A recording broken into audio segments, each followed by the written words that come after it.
C'est le retour du patron, et un peu comme Scorsese et son Killer of the Flower Moon, je suis toujours un petit peu tétanisé, voire même un peu inquiet en fait, de voir que ceux qui font les films les plus précieux à Hollywood ces dernières années, c'est ceux qui ont 80 ans. Spielberg est de retour, et clairement, il rappelle à tout le monde que c'est lui le boss.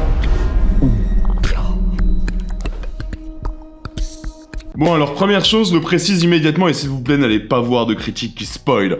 Aucun spoiler dans cette critique. Je vais rien raconter de l'intrigue, on va parler de mise en scène, on va parler du cinéma de Spielberg, de la manière dont ce film est hyper important dans la filmo de Spielberg, mais ce serait criminel de vous spoiler ce film. C'est pareil, les quelques images d'illus que je vais montrer sont toutes des images tirées de la première bande-annonce. Vous pouvez continuer cette vidéo et c'est déjà un événement en soi, Disclosure Day. C'est déjà un événement en soi parce que c'est Tonton Spielberg qui revient à la science-fiction en fait, et aux aliens. Et évidemment, rien que ça, l'événement il est assez colossal. Parce qu'on parle d'un homme qui revient sur l'un des territoires qu'il a lui-même largement contribué à façonner, à codifier, au point que des générations entières de cinéastes se revendiquent de l'héritage Spielbergien, et je veux dire dans Troisième Type, dans E.T., dans même son script non produit de Interstellar. Je lui ai consacré une vidéo d'ailleurs au script non produit de Spielberg sur Interstellar, ça aurait été fou. Spielberg et les aliens, c'est une longue tradition. Et les aliens sont souvent l'occasion pour Spielberg de parler de quelque chose d'un petit peu plus grand, c'est-à-dire l'imaginaire et la possibilité que quelque chose existe qui soit extérieur à notre réalité. La possibilité que le monde ne soit pas en fait fermé sur lui-même. La possibilité que,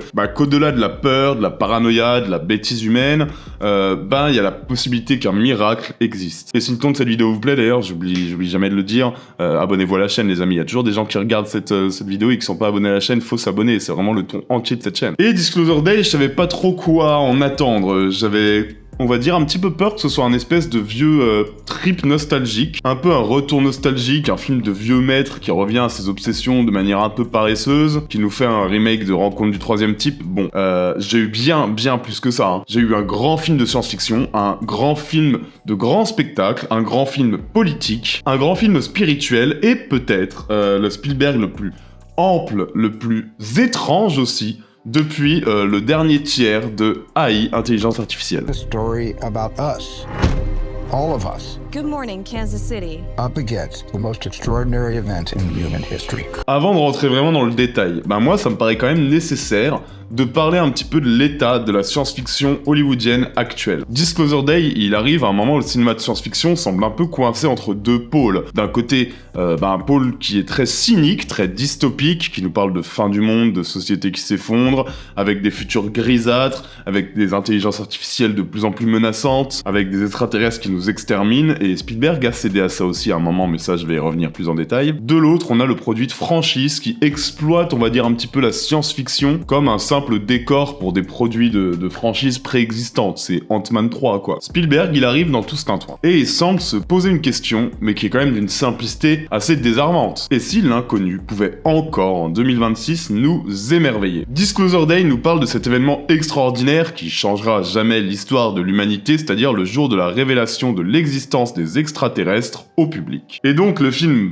dialogue par cette notion-là immédiatement avec Rencontre du Troisième Type, mais il dialogue aussi avec E.T., avec AI, avec Minority Report, avec La Guerre des Mondes et même avec ce fameux Interstellar qu'il n'a jamais réalisé. En fait, c'est un film qui ressemble un petit peu au carrefour de toutes les obsessions de Spielberg, principalement en termes de mise en scène, je vais détailler ça, mais on y retrouve le regard de l'enfance, on y retrouve la peur d'un état qui a envie, lui, que ce monde reste fermé sur lui-même, on y retrouve la solitude de l'individu face à une vérité qui le dépasse, on y retrouve la famille comme espèce de petite cellule très fragile, la croyance comme moteur, et bref, Disclosure Day, c'est beau à en chialer.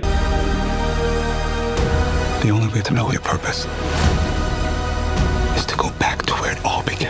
Et c'est marrant parce que là où La Guerre des Mondes de Spielberg représentait peut-être son versant le plus noir, le plus traumatique, le plus post-11 septembre, où l'extraterrestre là ne venait pas du ciel mais il sortait du sol, en révélant le terrain sanglant et instable sur lequel était construit l'Amérique, Disclosure Day part lui aussi un petit peu de cette idée-là, de la peur, du soupçon, de la paranoïa, de l'idée qu'on nous cache quelque chose depuis des décennies, mais en fait le film prend un contrepoint. Et c'est là qu'il faut que je parle mise en scène parce que Disclosure Day est avant tout un film de mise en scène. Je veux dire, on peut parler de ses scénarios, on peut parler de ses thèmes, on peut parler de tout, mais en fait ce qui rend le film immense, à mon sens, c'est qu'en fait chaque idée devient une idée de cinéma pur. Spielberg retrouve ici déjà cette grammaire visuelle qui a fait de lui, donc non seulement c'est pas juste un raconteur d'histoire, Spielberg, c'est vraiment un auteur visuel gigantesque. On y retrouve déjà dans Disclosure Day cette espèce de non-découpage spielbergien, qui est un procédé ultra connu et assez unique chez Spielberg, où le montage se fait par le mouvement de la caméra en fait. On le sait, Spielberg il adore économiser les coupes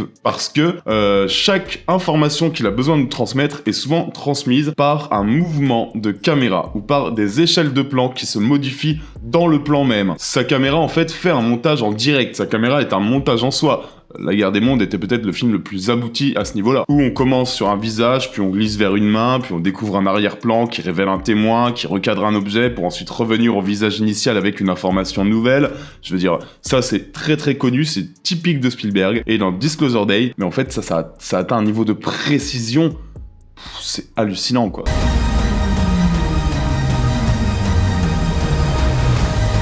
Je veux dire, il vous suffira de regarder n'importe quelle scène de dialogue. Faites attention. Dès le début du film, essayez de regarder un peu ce que Spielberg fait avec sa caméra et quelle info il veut vous donner. Dans une scène de dialogue hyper anodine qu'un auteur plus classique qu'un autre auteur aurait peut-être filmé tout bêtement en chant contre chant, de manière propre, de manière efficace. Spielberg, ça l'intéresse pas, ça. Il construit toutes les scènes de dialogue comme une espèce de chorégraphie spatiale.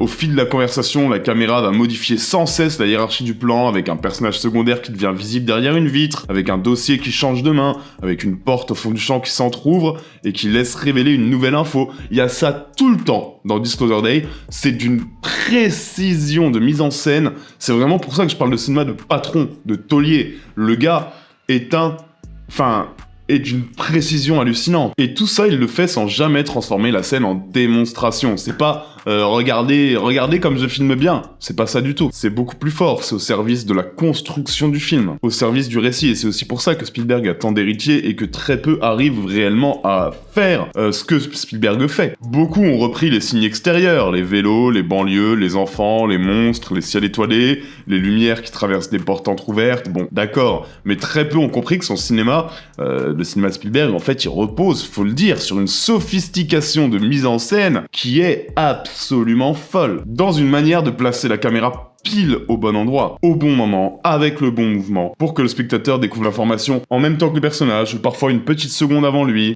C'est vraiment une science mais chirurgicale en fait. Dans Disclosure Day, comme je l'ai dit, on retrouve cette précision partout, et c'est ce que j'appelle du cinéma de patron. C'est du grand cinéma de grands metteurs en scène.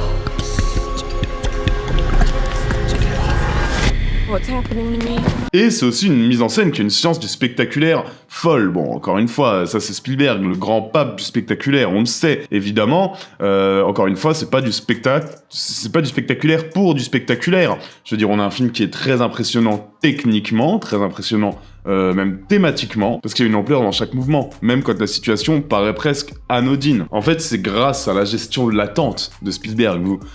Jurassic Park, les amis, qu'est-ce qui rend l'arrivée du T-Rex si cultissime? C'est la création d'un gimmick sur l'attente. C'est la flaque d'eau qui commence à trembler, c'est le verre d'eau qui commence à trembler. Qu'est-ce qui rend la sortie de l'alien dans la Guerre des Mondes si puissante? C'est la foudre qui frappe 22 fois au même endroit. L'attente crée l'ampleur. Et Spielberg, sur le papier, il a pas besoin de 1000 explosions, il a pas besoin d'en faire des tonnes pour que Disclosure Day soit un film gigantesque par son ampleur. Parce que tout ce qu'il filme a une importance. Et c'est là où il enterre une grande partie des films de science-fiction contemporains. Pas parce qu'il est plus original, parce qu'on y retrouve quand même des éléments connus, conspiration, révélation extraterrestre, scientifique ou témoin malgré elle, secret gouvernemental, blablabla, oui ok, mais en fait derrière, on a un gars qui sait rendre, qui sait rendre en fait chaque plan hyper impactant, et ça change tout.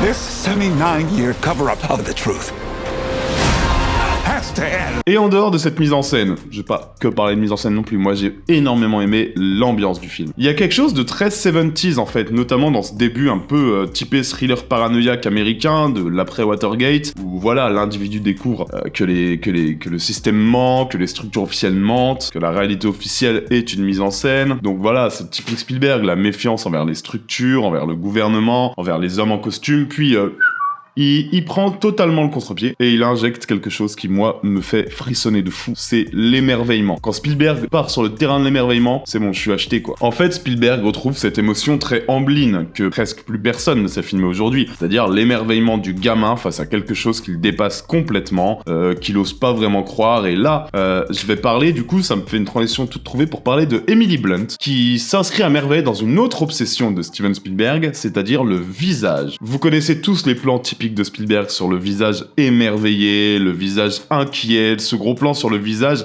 c'est pas juste un gimmick. En fait, chez Spielberg, le visage, c'est une transition métaphysique. Je vais citer Jurassic Park, c'est le plus évident, c'est le plus connu. Ce moment-là, c'est le moment où un personnage quitte le monde réel qu'il croyait connaître pour entrer dans un autre ordre du réel, où les aliens existent, où les dinosaures existent. Et pour ça, il faut des acteurs très très expressifs pour que ça marche. Emily Blunt, elle joue ça à merveille. Elle est hyper expressive, Emily Blunt. Elle a une présence de fou, elle a un visage qu'elle peut moduler en permanence. Elle fait ça sans surjeu et c'est très dur de pas surjouer quand on te demande de jouer à ce point-là sur ton visage et elle devient vraiment une pure héroïne de Spielberg. I can see you. Vraiment, c'est un peu difficile d'exprimer ce que j'ai ressenti devant Disclosure Day. Parce qu'en fait, c'est exactement la logique de E.T. ou de Rencontre du Troisième Type, ou de tout cet imaginaire Amblin, en fait. Où en fait, on part de rien pour finir dans une aventure folle. Et Disclosure Day, il réussit ça avec une pureté de fou. Il nous replace dans la position du gamin qui vit une aventure, qui rencontre un alien sans trop savoir s'il doit avoir peur ou pleurer de joie. C'est aussi pour ça que j'ai l'impression qu'on est quand même sur un film somme. Disclosure Day, c'est quand même un film somme. Et ce rapport à l'émerveillement. Bah, c'est plus facile quand t'as John Williams, hein, quand même. Il est évidemment renforcé par la musique de John Williams, ce rapport à l'émerveillement. Évidemment. Et là, faut que je le dise, hein, faut que je l'avoue, moi, entendre John Williams sur un film de Steven Spielberg de science-fiction en 2026... Me demandez pas d'être objectif, hein. L'objectivité là, elle est partie depuis bien longtemps. Hein. Parce que évidemment, bah c'est grandiose. C'est un peu différent de ce que John Williams a l'habitude de faire, enfin avait l'habitude de faire. C'est-à-dire qu'il y aura pas forcément les grandes envolées, comme il le faisait dans le passé, les grandes envolées orchestrales. Ça se retient même un petit peu parfois. D'ailleurs, John Williams l'a dit lui-même, hein. Spielberg lui a demandé de composer pour que la musique accompagne les images et pas l'inverse. C'était souvent l'inverse qui était le cas dans la collaboration. Ici, John Williams... on l'a volontairement mis un petit peu en retrait. Il doit illustrer plutôt que prendre le dessus, mais les thèmes qu'il compose, ils sont beaux à chialer. Hein. Et quand le film s'autorise enfin, cette grande emphase, vous voyez ce moment où enfin, ça y est, l'émerveillement est à son paroxysme, ça devient magnifique. Et là, Spielberg et Williams se rejoignent et s'autorisent à exploser ensemble. Là, les amis, là, tu peux rien faire. Là, c'est du grand cinéma, là, c'est du cinéma de taulier. C'est juste, Spielberg et Williams qui explosent ensemble quand l'image rejoint, quand le son rejoint enfin l'image dans une grande emphase totale. Chialade.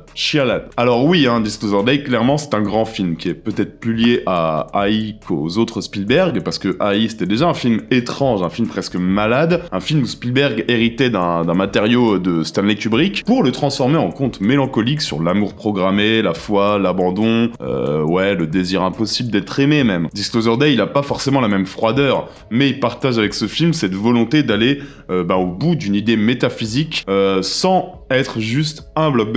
Je veux dire, Spielberg, il aurait pu faire un film d'Alien, rassurant, il a rien à prouver en fait. Un film spectaculaire, propre, il va tellement plus loin. Il choisit des bifurcations assez étonnantes narrativement, hein. Même il y a des moments qui sont presque abstraits, des séquences où la narration se suspend un petit peu pour laisser place à une interrogation plus large en fait, sur notre place dans l'univers, sur notre place, sur notre rapport à la religion, sur la croyance, sur la nécessité humaine de transformer l'incompréhensible en système. Et en fait, le film, pour moi, il se contente pas juste de demander « sommes-nous seuls ?» Il demande « mais qu'est-ce que ça changerait, en fait, si on ne l'était pas ?» La réponse de Spielberg, elle est évidemment beaucoup moins simple qu'il n'y paraît, et je vais évidemment pas la spoiler, évidemment pas, je veux que vous découvriez ça en salle. The human race cannot accept what we know. We need to stop it. Anyway, we can. Mais je veux dire, il y a, en fait, chez Spielberg, cette générosité que beaucoup de cinéastes n'osent plus assumer. Il y a une générosité de récits, de mouvements, de musique, d'émotions, je dirais. Et puis c'est fait par un mec qui a une maîtrise totale de son art, en fait, qui a une maîtrise totale de son art. Spielberg, il sait exactement quand agrandir le plan, quand le couper, quand retenir la coupe, quand laisser un silence, quand faire entrer quand faire entrer John Williams, en fait, quand reculer la caméra pour qu'on comprenne que le personnage est seul dans l'immensité du monde. Il sait faire tout ça. En fait, moi, ce qui m'a le plus plu, voire même ému, en vrai, c'est le sentiment que j'ai eu de voir un cinéaste immense, Spielberg, immense, revenir à l'un de ses territoires de prédilection, un de ses territoires même fondateurs. Pas pour prouver qu'il sait faire, pas pour prouver qu'il sait encore faire, mais parce qu'il a encore des choses à dire et à y apporter. C'est un film qui est curieux, c'est un film qui est étonnant, qui est parfois bizarre, qui est parfois, très dense, même peut-être un peu trop dense pour certains, mais qui est habité surtout par une envie d'expérimenter permanente. C'est fou en fait de vouloir faire ça à 80 balais. Et ça nous rappelle que Spielberg n'est pas juste... Est-ce qu'il faut encore le rappeler? Oui, peut-être pour certains. N'est pas juste le roi du divertissement. Il est l'un des plus grands cinéastes de l'histoire du cinéma. Et dans Just Other Day, bah voilà, faut aller à cette conclusion-là. Spielberg est encore là. Le patron revient et il nous rappelle pourquoi tant de monde essaye de faire comme lui sans y arriver. Sans retrouver cette échelle parfaite entre intime et gigantesque, entre le réel et le miracle, sans parvenir comme il le fait à faire basculer le réel dans le miraculeux. Et franchement, moi je vous le dis, voir ça en 2026, ça fout des poils quoi. Voir Spielberg revenir avec une telle ampleur, une telle précision, une telle émotion, ça m'a eu. Et pour moi, on est vraiment face à un grand film. I used to say to myself, wouldn't it be wonderful if all of this turned out to be true? I'm now thinking, wouldn't it be wonderful for people to know? Voilà les amis, désolé pas de film bonus. Aujourd'hui j'ai vraiment pas eu le temps parce que j'étais évidemment pas invité aux avant-premières, hein. Je suis allé voir le film ce matin les cocos. Bah ouais mais c'est comme ça, les studios préfèrent inviter ceux qui ne donnent pas leur avis, c'est pour ça que même des gens hyper influents comme Reg ne sont pas invités aux avant-premières, parce que, et ça les studios nous le disent explicitement, on pourrait donner un avis qui ne leur va pas. Sympa, utile, on est bien là. On remercie donc Universal mais bon...